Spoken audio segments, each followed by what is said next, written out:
You don't want to mistake silence for compliance. Just because no one's saying anything doesn't mean people aren't unhappy. If you want a stronger team, start by listening on purpose, not just by accident. Are you wrapping cars more than 12 hours a day, every day? Working nonstop but can barely get by? Burnout, missing deadlines, and wondering just how much longer you can keep this up? That was us too. We started our wrap shop buried under $250,000 in debt, and it felt absolutely impossible. But we dug out, built a profitable shop, and are still in the trenches of owning and operating a wrap shop. We're here to share what we learned along the way so that you don't make the same mistakes that we did. And we're here to help you with the business side of the wraps, like pricing, building a team, streamlining your systems, ultimately so that you can run your shop and your shop stops running you. Welcome to the Wrap Ops Podcast, brought to you by Wrap Fam Unleashed. Hey everyone, welcome to another episode of the Wrap Ops Podcast. This is Tanner here with you today, and super excited to get into today's big topic. So it's kind of a follow-up episode on what we discussed in our last episode. So if you haven't checked out that last one, go ahead and give it a listen. But this will make sense either way, but I definitely recommend checking that one out. But in our last episode, we talked about gathering data instead of just kind of guessing and going off of drama. And this is really kind of a follow-up story to that, and something that our shop just recently did and the immediate positive impact that it had. And so I just wanted to hop on here real quick and kind of share what that was, and the results of that. So if you are a business owner of any sort with any type of employees, this is so useful to you. And if you are aspiring to have a team of employees, always better to learn this skill before you even actually get to implement it. So we're going to dive right into the episode for today. So we had our first quarterly meeting for 2026. So if you've listened to our previous episodes, our team does a big quarterly meeting, obviously every quarter.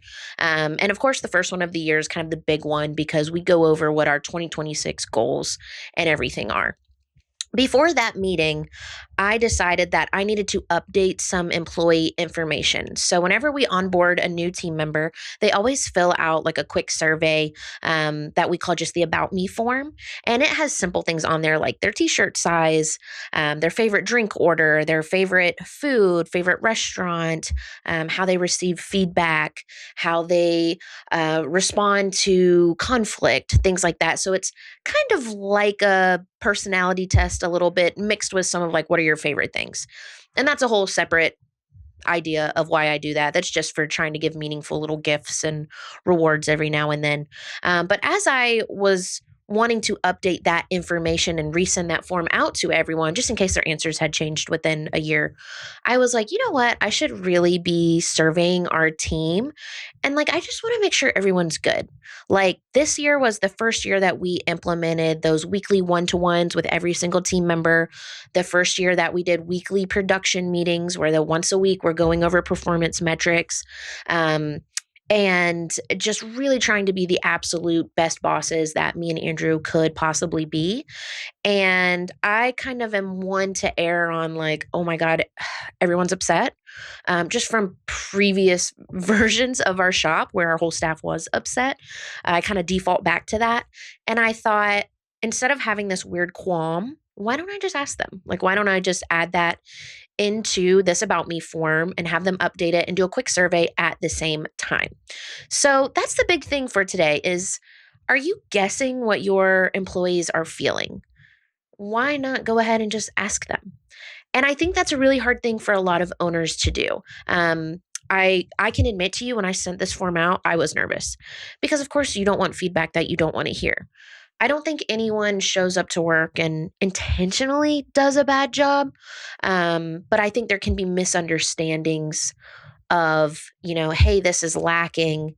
And you kind of feel like it's a personal attack on you, when really that employee or whoever it may be, maybe just doesn't know that your attention is focused somewhere else. And that's why that area has been lacking, or so on and so forth.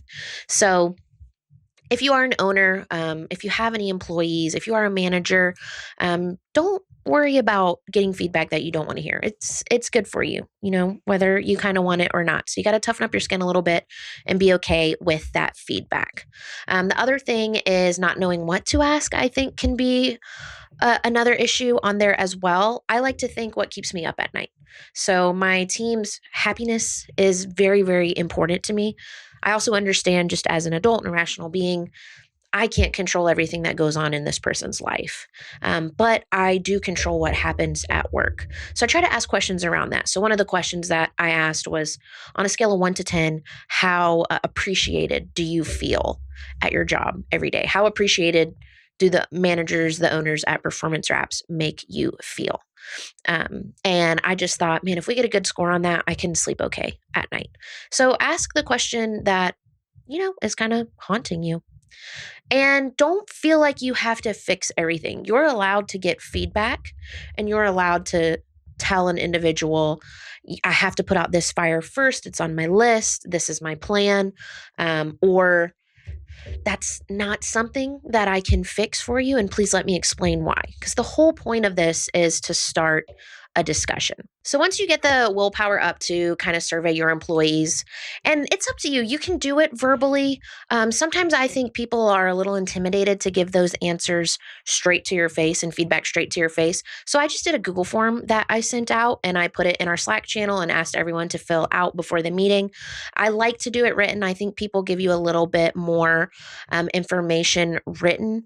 Back in the day, we used to do it anonymously, but when you have a small staff, you kind of know who's who. And truthfully, I would rather know who is giving me this information so that I can address it directly with them. So kind of up to you on that if you want to do it anonymously, or if you want their names. I prefer to have their names on it. But once you do get those answers back, now it's, what do you do with it? So you can't just sit on all of that information and not address it at all. So what we did was, after we got the results from the survey and kind of compiled them, we hosted one-to-ones with every single one of the team members, like we do every single week. But we actually booked this one for a little bit longer of a time frame, because we told them that we were going to go through their answers with them and discuss anything that needed to be discussed, and also go over some goal setting for the year. And to give you like a couple examples of some things that the team put that were really nice, I'm actually going to pull it up here, because that is how verbatim I want to be, because it was great. We have a really great team. We're really blessed for sure in that atmosphere. So, or in our workspace. So I had a question that said, do you have any suggestions for 2026 or feedback from 2025 that you would like to provide? We welcome your thoughts so that we can continue to make this a great place to work.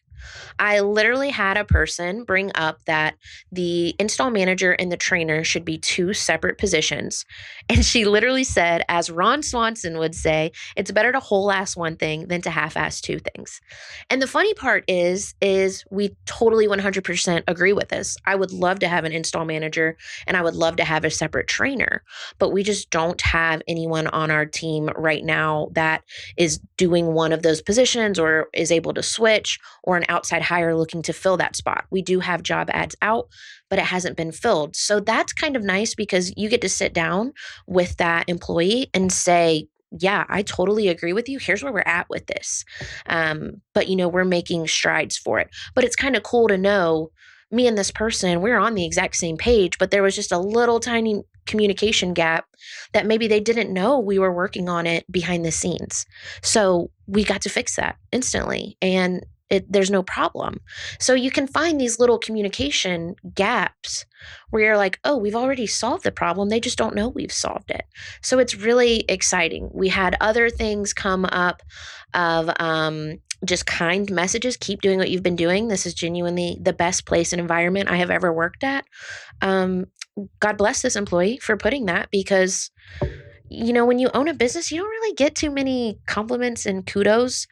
You're always kind of hyping up your team. They don't really hype you up back. It's kind of like I guess like parents to children. Like as a parent, you're hyping up your kid, and usually your kid doesn't give you a pep talk back, or I would assume. So it's nice. It's nice to get positive feedback, and they didn't have to put that. They put that on their own free will. So ask those questions, get that feedback, and then have that conversation with them. Another thing that we put on this form was if you remember back to an earlier episode that we did with Sean from Precision Wraps, and he talked about cross training, we added a question of, if you were to learn another department in the business, what would it be? Would it be install, design, print, front desk, sales, social media? What might it be? And I found out that I have like 3 team members who are willing to do anything, like get thrown anywhere. And honestly, if I wouldn't have asked that question, I don't think that I would have known that. So that was just a really blunt way of like, are you interested in expanding your knowledge, or are you loving your current position and you want to stay right there? The other thing we brought up is like on a scale of 1 to 10, how would you rate the quality of your one-to-ones? Are they helping you as an individual? Are they helping you be successful here? And we got some really high ratings on that because I was like, I think they're going really well, but I don't know how they feel. They might hate these. I don't know. And, we get on this podcast and we talk so often about how powerful these one-to-ones are that now I have this kind of proof behind me. It's not just a guess. It's not just a hunch. I have this proof behind me that our team really likes it and wants them to continue. And I'm really proud of Andrew. Andrew's been running all of the one-to-ones with our team. Recently, it started off being me and then it kind of switched to him, and he's absolutely crushing it. So it's exciting to know that all parties are doing really great. So again, to really drive my point home, I'm not guessing if my employees are happy. I'm not guessing if we're being good bosses. I'm not guessing if I'm providing the correct tools for them to do their job and have a happy workplace. I'm asking them and they're allowed to tell me no. So I just really can't emphasize this enough. I'm trying to look at some other questions to see if there's anything else, that really, really stood out.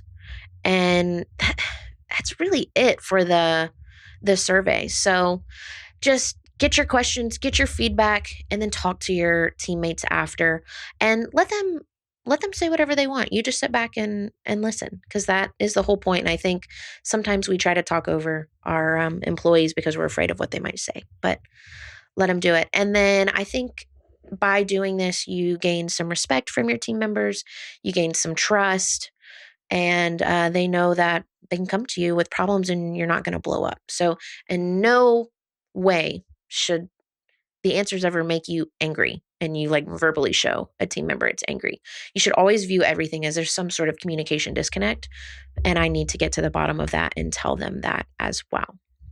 So, and if you don't know of any good questions that you can ask your employees, maybe open up the table and literally ask them, what is a question that I haven't asked you that you wish I would have?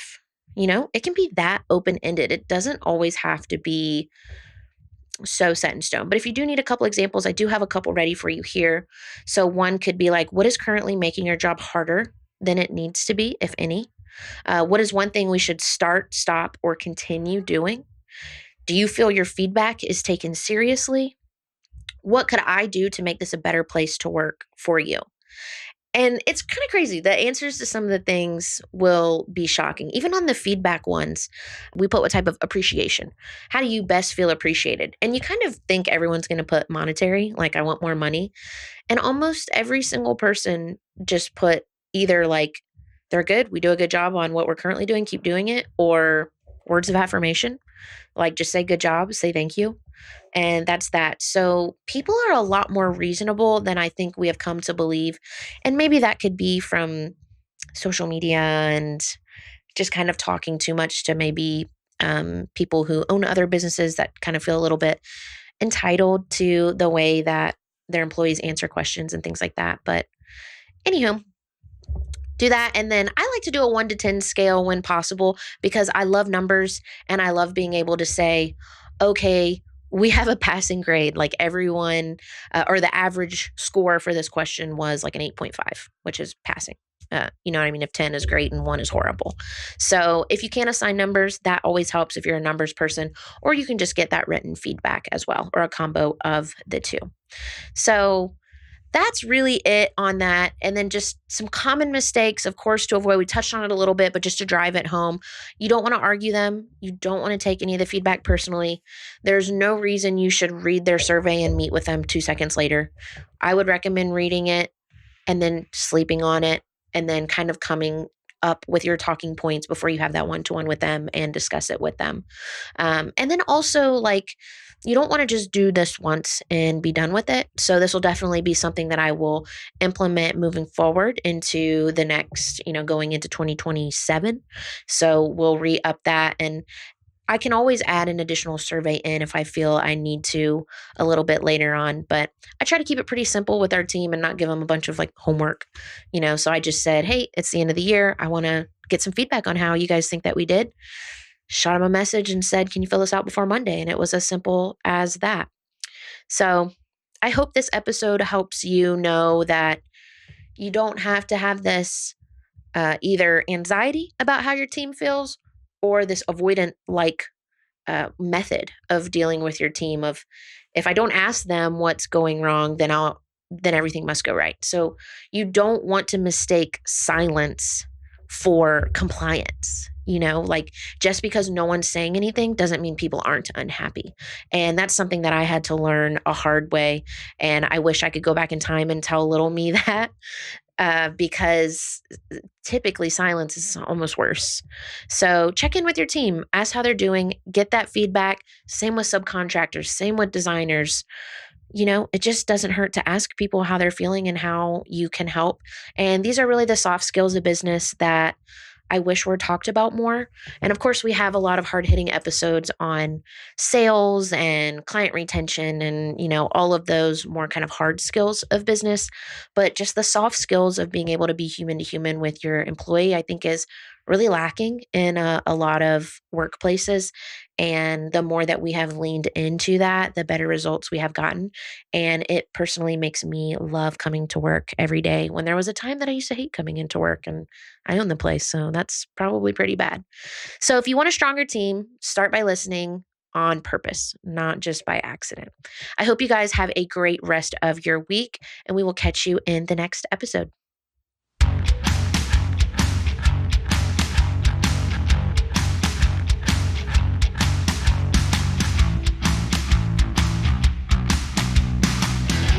The Rap Institute, the largest online rap training platform, now with a special offer. Use our code RAPOPS15 for 15% off your order.